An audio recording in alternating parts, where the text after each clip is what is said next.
बच्चे आज हम लोग क्लास में डिस्कस कर रहे थे लॉस ऑफ बायोडाइवर्सिटी, ठीक है। Result of loss of biodiversity क्या होता है हमने पढ़ा था, habitat loss and fragmentations, then over exploitations, alien species invasions and co extinctions, right. एक एक करके हमने इसको डिस्कस भी किया था, फिर से हम लोग देख लेते हैं। Habitat loss and fragmentations example है eutrophications, it means nutrient enrichment, है ना। Resultant algal blooms, that is decrease dissolved oxygen and resultant death of aquatic animals, fishes, and result biodiversity will be decrease। हम लोग already क्या discuss कर रहे हैं, loss of biodiversity पढ़ रहे हैं, ठीक है। तो आपने देखा हैबिटेट लॉस एंड फ्रेगमेंटेशंस में कैसे बायोडाइवर्सिटी का डिक्रीज होता है। अब हम देखते हैं over exploitations, dodo, passenger and pigeons, then aliens species invasions क्या होता है हम लोग नेक्स्ट स्लाइड में देखते हैं। मुझे एलियन स्पीशीज इन्वेजन्स में आपको एक एग्जांपल ये याद रखनी है, that is a Nile perch, ठीक है। नाइल पर्च वाली एग्जांपल याद रखोगे। A predator fish was introduce into the Lake Victoria of East Africa which killed eliminated over 200 species of cichlid fishes, ठीक है। लेक विक्टोरिया में कौन सी फिशेज हुआ करती थी, चिचलिड फिशेज हुआ करती थी, ठीक है। और हमने क्या किया, एलियन स्पीशीज को इन्वेड किया, नेम नाइल पर्च, ठीक है। तो नाइल पर्च को इंट्रोड्यूस करने से लेक विक्टोरिया में हमारी 200 से मोर देन चिचलिड फिशेस का लॉस हुआ, तो हमारी बायोडाइवर्सिटी लॉस हुई।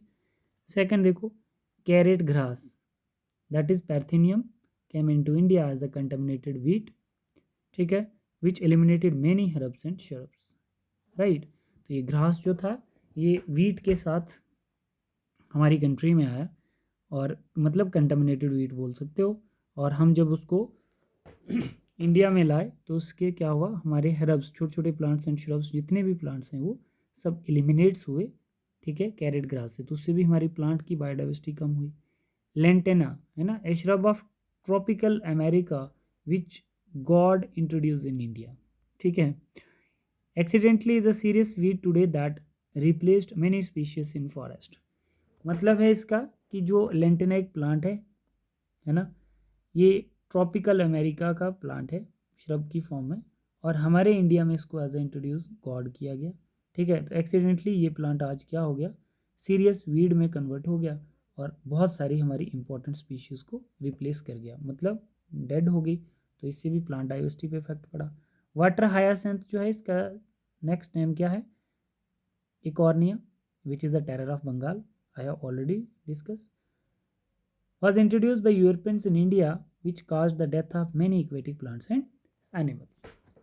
Next है illegal introduction of American catfish, that is a Claria graupnus, for aquaculture purpose is posing to threat to indigenous catfish in river, ठीक है। तो ये कुछ हमारे over explore alien species invasions थे। मतलब हम कोई भी फॉरेन स्पीशीज अगर इन्वेड करते हैं अपनी स्पीशीज में तो क्या होता है, उससे भी हमारी बायोडाइवर्सिटी पे लॉस होता है।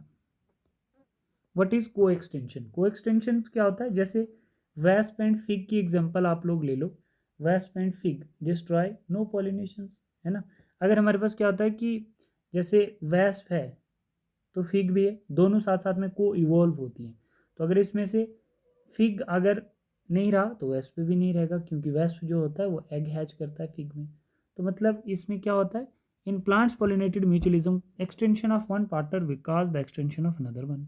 Extension of host cause the extension of parasites का मतलब होता है, जैसे पैरासाइट क्या है, पैरासाइट हम लोग बोल सकते हैं, जैसे हमारे पास रहता है पैरासाइट्स हो सकता है, और होस्ट, होस्ट क्या हमारे पास डॉग है, और पैरासाइट्स क्या है, टिक्स है।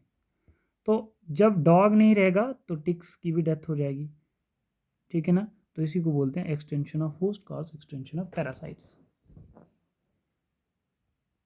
जैसे बच्चे देखिए आप लोग, कंजर्वेशन ऑफ बायोडाइवर्सिटी, बायोडाइवर्सिटी को कंजर्व करने का क्या सोल्यूशन है। जैसे हमारे पास कंजर्वेशन ऑफ बायोडाइवर्सिटी का एक सोल्यूशन है, हम हेडिंग देंगे conservations, conservation of biodiversity. Conservation of biodiversity दो टाइप से हो सकती है। एक हमारे पास क्या है, इन सिटिव कंजर्वेशन,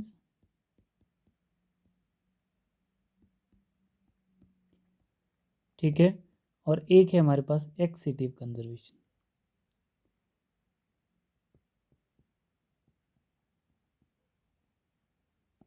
एक्सिटिव कंजर्वेशंस, इंसिटिव कंजर्वेशंस होता है बच्चे protection of species in the natural habitat. ऐसी कंजर्वेशन अगर किसी भी स्पीशीज की प्रोटेक्शन आप कर रहे हो उसके नेचुरल हैबिटेट पे, that is a in situ conservation. Protections of species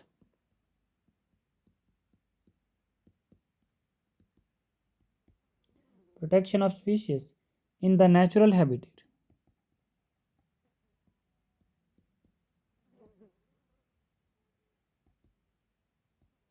in the natural habitat of organisms, that is in situ conservation। ठीक है, और एक्सिटिव कंजर्वेशन का मतलब होता है protection of species outside the natural habitat.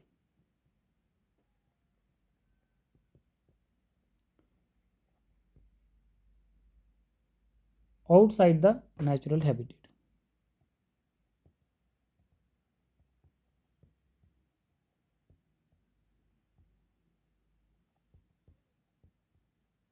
ठीक है, इसमें आप देख सकते हैं ये दो इंपॉर्टेंट डेफिनेशंस है इसकी, इंसिटिव एंड एक्सिटिव कंजर्वेशन।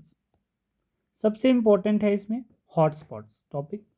इनिशियली जो हमारे पास 25 hotspots were identified globally, but now the number is rise to today 34 occupy 34।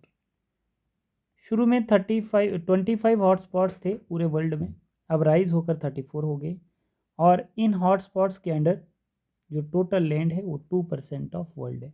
ठीक है, 3 hotspots are there in India, western Ghat and Sri Lanka, Indo Burma and Himalaya. Clear. Key criteria for determining hotspots, very high degree of species richness, मतलब varieties ज़्यादा होनी चाहिए, उसको हम high hotspot declare करेंगे। High degree of endemisms, high degree of endemisms का मतलब होता है किसी भी इकोसिस्टम पे, in any ecosystem less species है ना, उसको हम एंडेमिक स्पीशीज बोलेंगे या एंडेमिज्म बोलेंगे। जैसे एरिया 1, एरिया 2, एरिया 3, ABCBCDDFE, मतलब रिपीट स्पीशीज कौन सी कम आई है, एक ए और एक एफ। समझ आ रही है बात।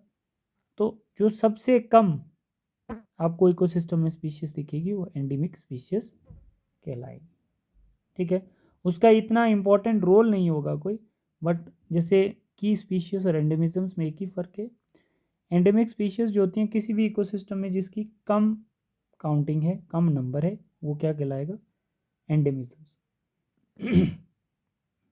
ठीक है, बट की स्पीशीज कहलाती है जैसे हमारे पास बहुत ज़्यादा इकोसिस्टम में कम नंबर है बट उनका इंपॉर्टेंट रोल होता है दूसरी स्पीशीज को रेगुलेट करने के लिए, उसको की स्पीशीज कहा जाता है।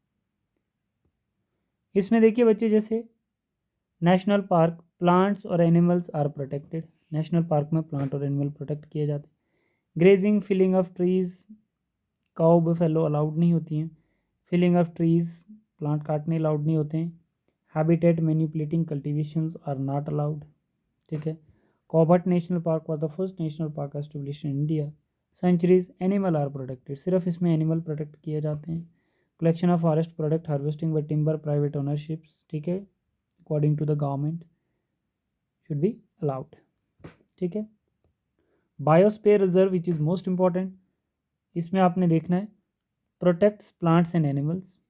ठीक है, बायोस्फीयर में हम क्या प्रोटेक्ट करते हैं, प्लांट्स और animals. Most effective way to conserve plants in biosphere. Tribal peoples are integrals है बच्चे, integrals component of the systems. 14 biosphere reserve in India, बहुत इंपॉर्टेंट है। 3 जोन्स होते हैं, एक कोर जोन होता है, एक बफर जोन होता है और एक ट्रांजिशन जोन होता है। Core zone undisturbed and legally protected. ठीक है, buffer zone it is managed and accommodate a greater research and education activities, buffer zone. Transition zone, outermost part wherein local people stay and various activities like settlement, cropping, forestry, etc. are allowed in transition zones. Scared groups क्या होते हैं, tract of forest are set aside and all trees and wildlife within the venerated and given total protections. For example, ये examples याद रखनी है आपने. Khasi and Jaintia hills in Meghalaya, Aravalli hills in Rajasthan, western Ghat region of Karnataka and Maharashtra, and Surguja, Chanda and Bastar areas of Madhya Pradesh. ठीक है बच्चे, these are the sacred groups. Sacred that is a holy plants. ठीक है. अब हमारे पास क्या है, जैसे स्केयर्ड लेक्स भी होते हैं, ये होली प्लांट्स थे. जैसे स्केयर्ड लेक होते हैं, है ना, कुछ लोग पूजा करते हैं लेक्स पे. पुष्कर लेक इन राजस्थान, है ना, Khecheopalri lake in Sikkim. Sacred plants होते हैं, जैसे तुलसी की पूजा की जाती है. साइंटिफिक नेम देखो, रुद्राक्षा फिकस रिलीजियोसा. डन. ये याद रखना है आपने, ये एनसीईआरटी का डाटा. कन्वेंशनल या कन्वेंशंस ऑन बायोडाइवर्सिटी, कहने का मतलब है एक मीटिंग होती है how to prevent biodiversity, that is a convention of biodiversity. The earth summit conventions on biological diversity held in Rio de Janeiro in 1992. World summit Johannesburg South Africa in 2002. ठीक है बच्चे, इसी के साथ हमारा ये चैप्टर ख़त्म हो गया. ये थोड़ा डेटा आपको याद रखना है. ठीक है, तो जो चीज़ें समझाने वाली थी वो मैंने इसमें आपको समझा दी है. ठीक है, अब मैं आप लोगों को एनसीईआरटी क्वेश्चन सेंड करूँगा. ठीक है, एनसीईआरटी क्वेश्चंस आपको रिवाइज करने में लिखवाऊँगा क्लास में एक एक बच्चे से. और ऑनलाइन का हमारा एक चैप्टर रहता है इन्वायरमेंटल इशू, वो हम कल से स्टार्ट कर देंगे. थैंक यू बेटा.